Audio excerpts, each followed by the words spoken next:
In Ecuador, President Guillermo Lasso declared a 60-day state of emergency and the mobilization of the armed forces throughout the national territory following the murder of presidential candidate Fernando Villavicencio.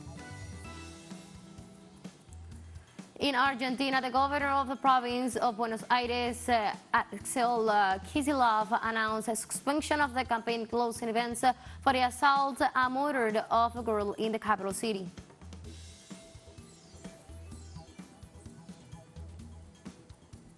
At least 36 people died as wildfires ravaged Hawaii after winds from Hurricane Dora in south with flames across the island.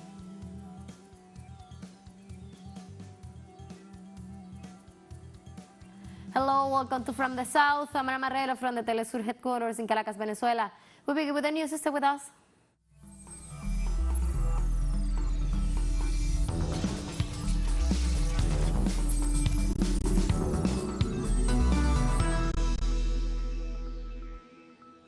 In Ecuador, President Guillermo Lasso declared on Wednesday night a 60-day state of emergency and the mobilization of the armed forces throughout the national territory following the assassination of the presidential candidate Fernando Villavicencio. After concluding the emergency meeting for the Security Cabinet, the head of state declared the decree laid on Wednesday the measure that affects the entire national territory. Additionally, announced the deployment of military contingents and decree a 3-day mourning period to honor the memory of the assassinated candidate. At this moment, given the gravity of the events that have shocked Ecuador, I will proceed to sign 2 decrees. The first one declaring 3 days of national mourning to honor the memory of patriot Fernando Villavicencio Valencia, and the second decree declaring a state of emergency for 60 days. The armed forces will mobilize throughout the national territory to ensure the safety of citizens, the security of the country, and the free and democratic elections on August 20th. The president of the National Electoral Council, Diana Tamay, also attended the emergency meeting, ratified that the early general elections scheduled for August the 20th will not be suspended. Ecuadorians, good evening. As an electoral function and as a part of the Ecuadorian states, we repudiate and condemn this criminal act and express our condolences to family, friends, and the political movement. We also communicate that the dates of the election scheduled for August 20 remain unalterable in compliance with the constitutional and legal mandate, as well as all the activities planned in the electoral calendar, approved by the plenary of the National Electoral Council. The assassination of the Ecuadorian presidential candidate Fernando Villavicencio has raised concern after one of the alleged perpetrators died inside the premises of the public prosecutor's office. The candidate's relative, after the attack, pointed out serious flaw in his security. Later, coalition colleagues and political analysts questioned the inter-police handling of the investigation. The candidate was shot inside a patrol car, and sources close to him claim that no one clears the exit. So far, the police confirmed 6 detained by the main suspect of the crime, who was arrested. Wounded at this end was not taken to a hospital, but to a security local office under the administration of the prosecutor's office, where he died after he sustained several injuries. Gado Valencia, uncle of the late Ecuadorian presidential candidate Fernando Villavicencio, questioned police absence and lack of security in the place where the assassination occurred. This murder, we don't understand where the police were, where the police protection was, knowing that Fernando had a 96% danger of threats, and even more in the last few days. He was threatened by this criminal group. I don't understand where the police were to protect the life of Fernando and of those of us who were there. The United States Embassy in Haiti closed on Tuesday due to the shooting that took place around the diplomatic headquarters in the capital of Haiti, Port-au-Prince. The Foreign Ministry explained in a statement that the facilities will not provide services to the public, but will be limited to some operations. The measures also include travel restrictions for the diplomatic mission personnel until further notice. In a statement reported by U.S. agencies, the diplomatic staff informed that access might be hindered by the shooting in the vicinity of the diplomatic headquarters.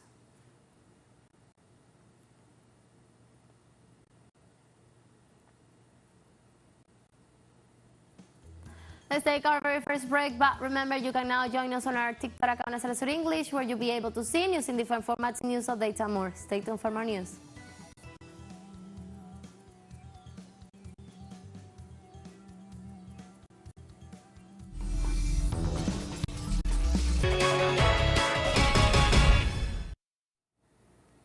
Welcome back to From the South.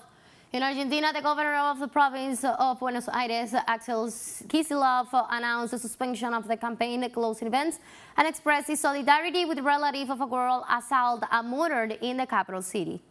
Candidates from several political groups and movements in Argentina decided to suspend their campaign events on Wednesday ahead of the primary elections due to the murder of 11-year-old Morena Dominguez, who was attacked as she was about to enter her school. Among the candidates of the Peronist Alliance Unión por la Patria who decided to surpass their campaign event are the Ministry of Economy and presidential pre-candidate Sergio Massa, as well as the governor of the province of Buenos Aires, Axel Kicillof, who is seeking re-election.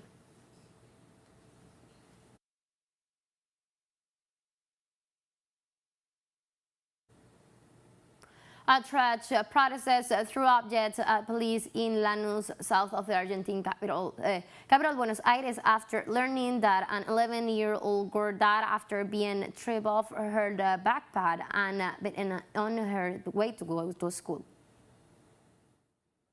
Go and walk the neighborhoods. There is no electricity, no water, no sewage. I have to buy water for my house. I can't drink water. The water comes out cloudy. I get up early. I have an 11-year-old daughter, and when I found out about this murder, I became desperate because it could have been any other child. I am outraged. What we want here is security, health, work, and all the rest. Our Argentina is beautiful, but we don't have those things because every government that comes and goes makes promises to us. We are tired of promises because their speeches are beautiful. They promise you security, they promise you work, they promise you everything, but then nothing happens. We remain in the same situation. The Colombian government announced that it launched the necessary inquiries into an accusation made by the Attorney General Francisco Barbosa for an alleged attempt on his life. Defense Minister Iván Velázquez said they will look into the accusations made by the Attorney General of an alleged meeting of the National Liberation Army in Venezuela to plot against his life. Meanwhile, the Venezuelan government has rejected this latest attempt to harm peace in Colombia and has demanded an investigation into the accusations made by the Colombian Attorney General about Venezuelan territory being used for tourist purposes.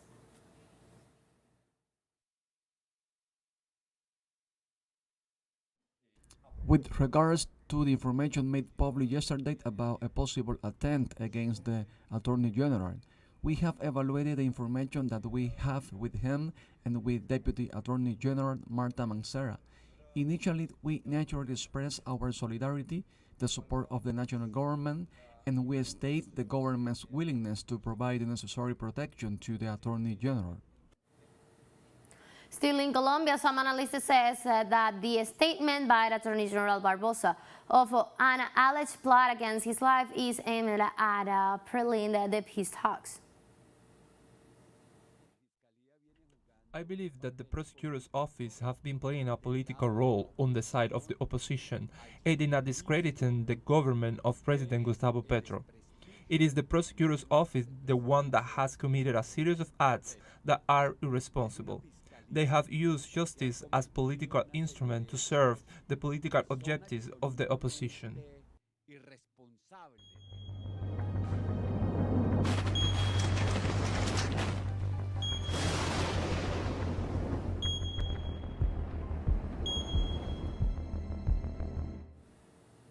The The Uruguayan Institute of Meteorology, UNIMED, stated on Wednesday that the water deficit remains despite the rains recorded in July. The institute affirmed that the drought have been affecting the country for almost 3 months are likely to continue.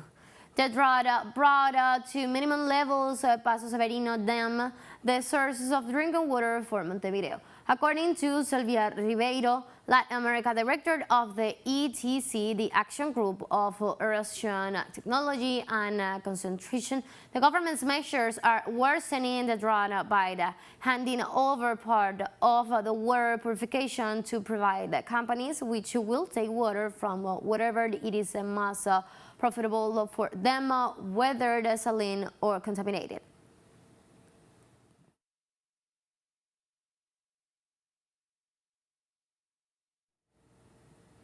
At least 36 people died as wildfires ravaged Hawaii after winds from Hurricane Dora in the south river flames across island, destroying buildings and cars, and residents scrambled to flee.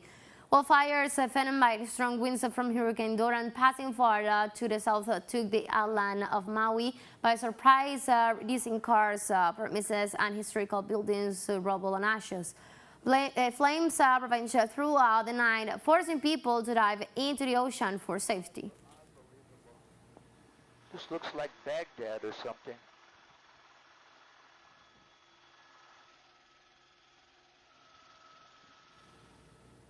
Lahaina residents offered testimonies regarding the sinister.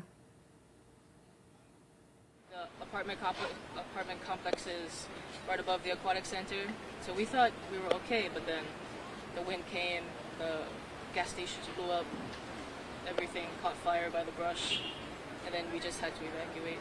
The gas station? Indonesia's capital, Jakarta, has become the world's most polluted city in August 10, while ranking among the 10 most polluted cities globally since May.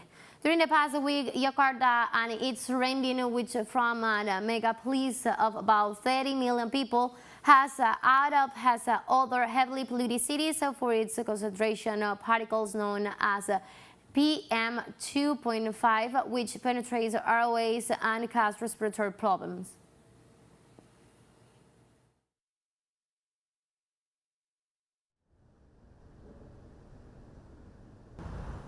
In western France, a silo of grain on Thursday caught fire near an industrial port. The fire started at around 8 a.m. local time on a silo of the company Cicad Atlantique in the city of La Roche on the Atlantic coast, as broadcaster France Bleu reported. The blaze spread quickly to 3 other silos, and almost 100 firefighters were deployed in the area.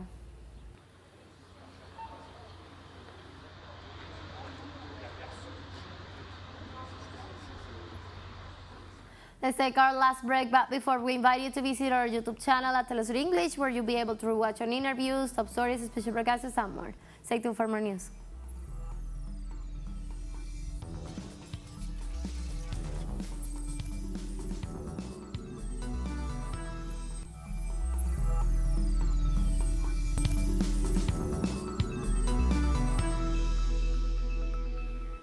Welcome back. Beijing's announced necessary countermeasures after Washington imposed new restrictions on U.S. companies' investments in advanced technologies in China. The Chinese Foreign Ministry described the restrictions as examples of economic coercion and technological bullying. These statements followed the signing of an executive order by President Joe Biden banning U.S. companies from investing in the areas of semiconductors, quantum computing, and artificial intelligence.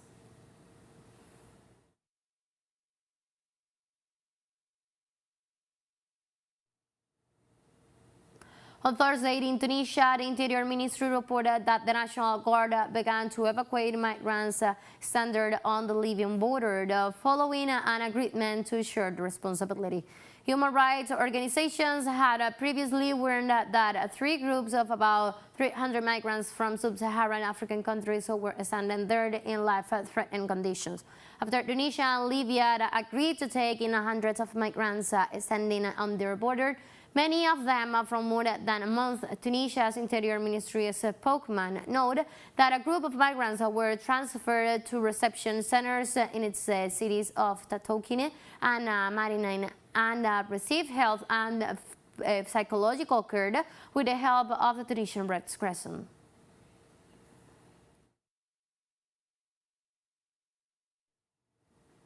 West African leaders arrived in Nigeria's capital, Abuja, on Thursday to participate in an extraordinary summit on Nigeria's issues.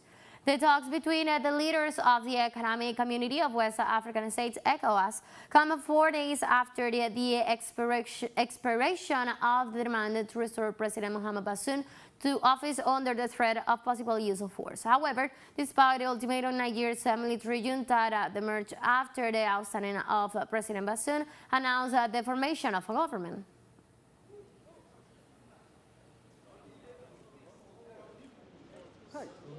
Today we gather with profound sense of urgency and firm determination, building upon the commitment made during our first extraordinary summit on the grave political crisis befalling our sister nation. During that initial meeting, we voiced our solidarity with the people of Niger and their democratically elected president, His Excellency Mohamed Bazoum, by condemning the military takeover and the unjust detention of their democratically elected president and other officials.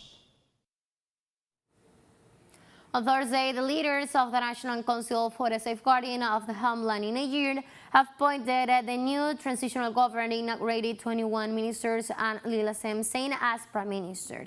The decree was signed by the General Abdurrahman Tishani, who is at the head of the council after the military coup. The text states the executive is made up of civilians and military figures. In fact, Lamin Saime was Minister of Economy in a previous government and has no military ties. The decree of this transitional government coincides with a meeting of the leaders of the Economic Community of West African States, ECOWAS, in Nigeria.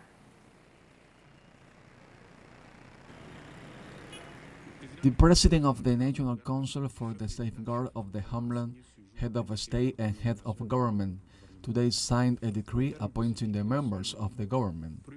The decree appoints the following: Prime Minister, Minister of the Economy and Finance, Mr. Lamin Seyne Ali Mahamane, Minister of State, Minister of National Defense, General Salifu Modi, Minister of State, Minister of the Interior, Public Security and Territorial Administration, General Mohamed Tumba. We have come to the end of this news brief, but you can find these and many other stories on our website at telesurenglish.net. You can also join us on our socials. We're on Facebook and Twitter and on Instagram as well. For Telesur English from the South, I'm Ana Marrero. Thank you for watching.